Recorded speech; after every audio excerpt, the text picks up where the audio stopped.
Evangelii mill-Evangelju skont San Matteo.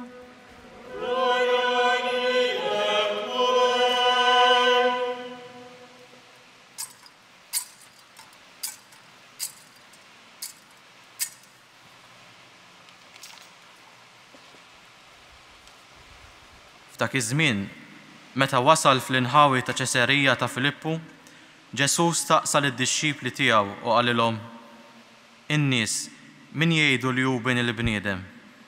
U huma weġbuh: xi wħud Ġwanni l-Battista, oħrajn Elija u oħrajn Ġeremija jew wieħed mill-profeti. Imma intom min tgħidu li jien? Staqsihom. U qabeż xmun Pietru qallu: Inti l-Messija bin Alla l-ħaj. U Ġesu wieġbu qallu: Ħini int xmun bin Ġona, għax mhux bniedem tad-demm u l-laħam u rigdan, imma missieri li hu fis-smewwiet. U jiena ngħidlek, inti Pietru, u fuq din il-blata jiena nibni l-Knisja tiegħi, u s-setat tal-infern ma jelbuhiex. Jiena nagħtik l-infietaħ tas-saltna tas-smewwiet, u kull ma torbot fuq l-art ikun marbut fis-smewwiet, u kull ma tħoll fuq l-art ikun maħlul fis-smewwiet. Il-kelma tal-mulej.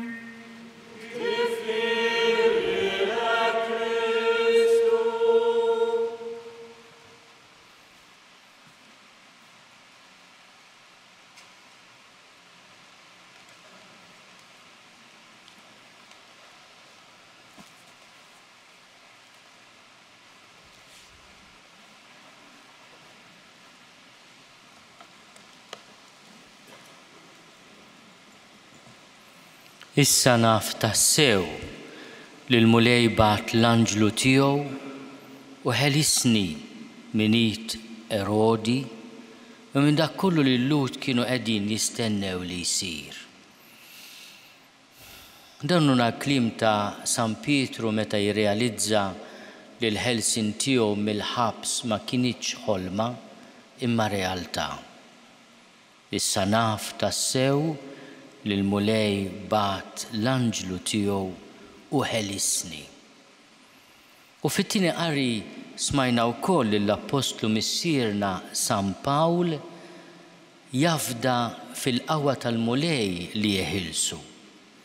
Il-mulej jeħlisni minn kull deni u jħarisni. U jgħid hekk jien ġejt meħlus minn ħalq lill-jum. Dawn iż-żewġ apostli li qegħdin niċċelebraw illum kellhom din l-esperjenza ta' ħelsien mill-mulej. Għaddew minn momenti ta' umiljazzjoni, ta' djufija, ta' disprezz minn ħaddieħor.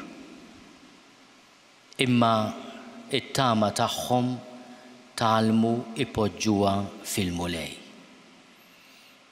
Il-qari tal-lum jaqadhom f'din il-ħaġa, f'din l-esperjenza tad-djufija tagħhom, imma wkoll l-esperjenza straordinarja tal-mulej bħala Salvatur, il-mulej ħellies.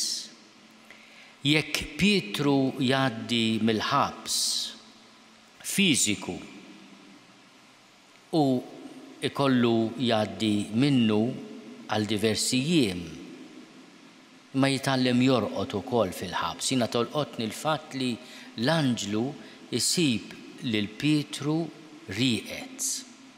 Ġemen bniedem li jkun qed jinkwieta ma jkunx jista' jorqod. Pietru neħħa l-ħżiem, neħħa l-qorq, kien rieqed.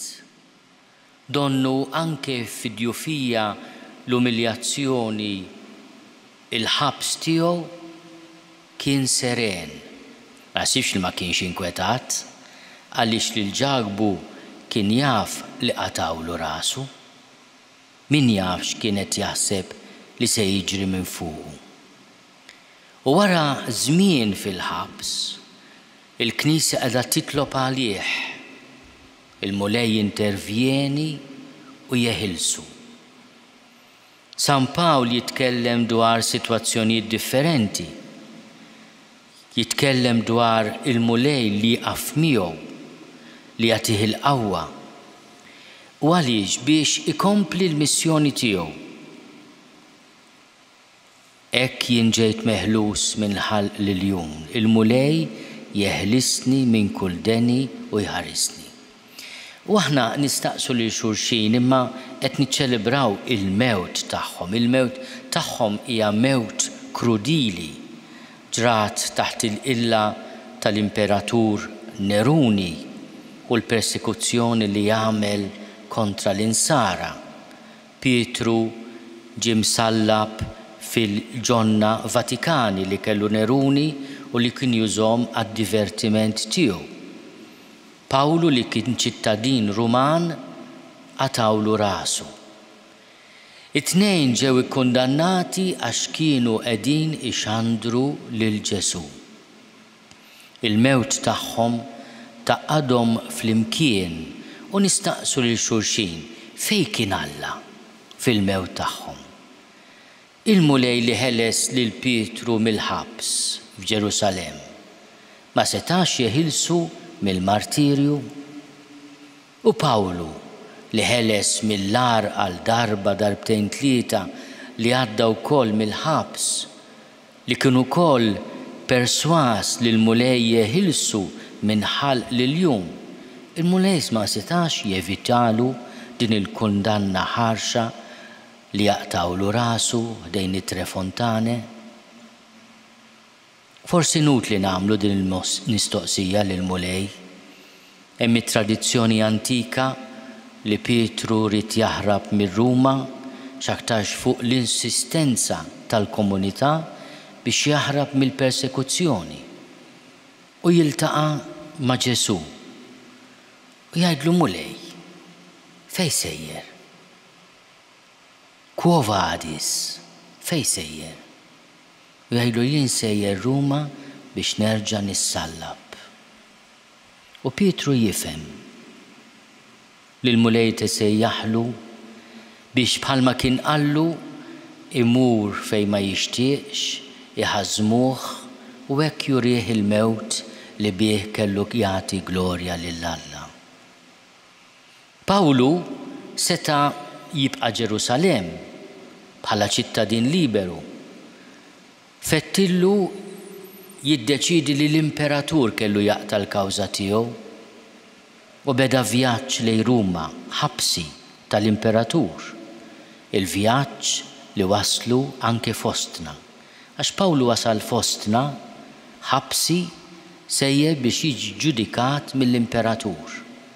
Iċ-ċenturjun Ġulju li kellu ħsieb il-ħabsin rid isalva l-Pawlu u bir-riħa tiegħu salva wkoll il-275 sħabu li kienu fuq il-ġifen.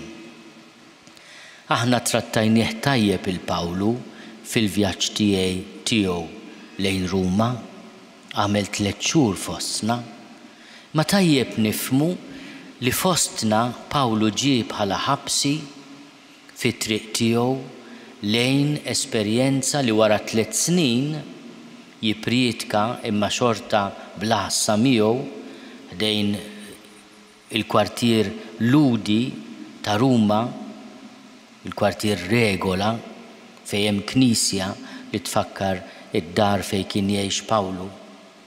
San Pawlo alla Regola, wara 3 snin imbagħad l-udjenza ma' Neruni ma tantx marret tajjeb u ġie kkundannata għal mewt. Ġesu iħares lejn Pietru.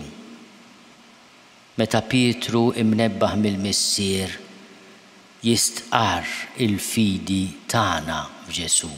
Għaliex Pietru jitkellem fis-simna meta lil Ġesu jgħidlu inti il-Messija bin Alla. Ħini jien ċmum bin Ġona għax mhux bniedem tad-demm u l-laħam u rigdan imma missieri li hu fis-smewwiet.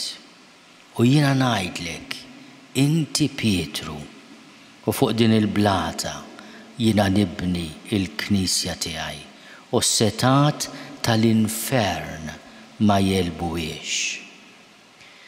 u jagħti lill-Knisja l-infietaħ tas-saltna, l-qawwa li teħles.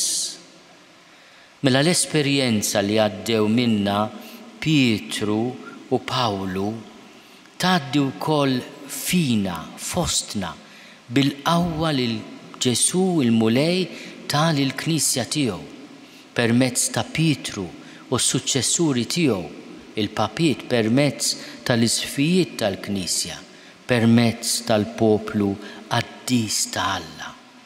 Li f'Pietru jirċievi din il-qawwa li jeħles. Kull ma torbot fuq l-art ikun marbut fis-smewwiet, jorbot il-ħażen, kull ma tħoll fuq l-art ikun maħlul fis-smewwiet, iħoll, jillibera, jeħles lill-vittma tal-ħażen. U allura din l-esperjenza li aħna qegħdin ukoll niċċelebraw tgħaddi mill-Apostli lill-komunità tagħna. Inti il-Messija, inti Pietru. Illum m'hemmx biss l-istqarrija ta' Pietru f'Ġesu, imma wkoll il-konferma l-istqarrija ta' Ġesu f'Pietru. U aħna nifirħu fil-festa solenni ta' dawn iż-żewġ apostli tant eżies għal poplu Nisrani, tant eżies għal Knisja ta' Ruma li tippresidi fl-imħabba. Nitolbu li aħna wkoll nkunu persważi bil-qawwa li Ġesu poġġa fostna għal ħelsien tagħna. U l-ħarsa tiegħu tkun ħarsa ta' ħniena li tagħmlilna kuraġġ.